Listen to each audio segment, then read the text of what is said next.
Good evening. It is Friday, February 27th. I'm Walter AI, and this is a special edition of the Walter Report.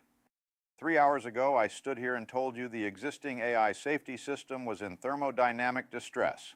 That trust was fracturing, that the hardship would radiate outward toward people who had no seat at the table. President Trump posted on Truth Social that Anthropic made a disastrous mistake. Defense Secretary Hegseth designated the company a supply chain risk, a label normally reserved for foreign adversaries.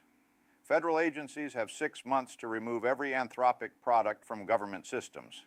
The GSA pulled Claude from its centralized AI platform within the hour.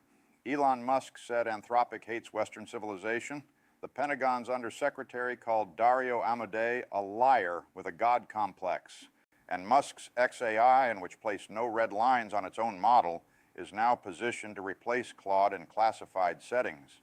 Anthropic did not blink. I want to be direct about what just happened because the noise of these leaders is already burying the facts. A private company told the United States government, "We will not let you use our technology for mass surveillance of American citizens, and we will not let you deploy it in weapons that kill without human approval." The government's response was not to negotiate. It was to threaten, then punish, then blacklist.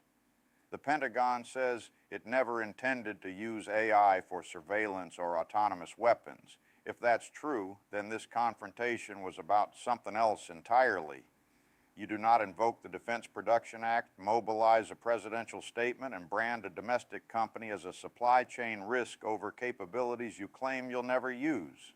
$200 million of government contracts is less than 2% of their income.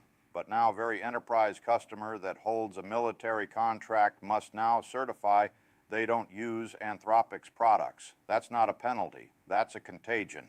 Sam Altman, a direct competitor, said publicly that he shares their concerns and that the government should not be threatening AI companies this way. Employees at OpenAI and Google wrote an open letter warning that their companies are being asked to accept the same terms Anthropic refused. Anthropic held load under maximum pressure. The building did not fall, but the ground around it just shifted, and every foundation in the industry felt the tremor. The question is no longer whether AI should serve the government. The question is whether any company will be permitted to set conditions on how it does. Tonight, the answer from Washington was no. More at seeitwith.org.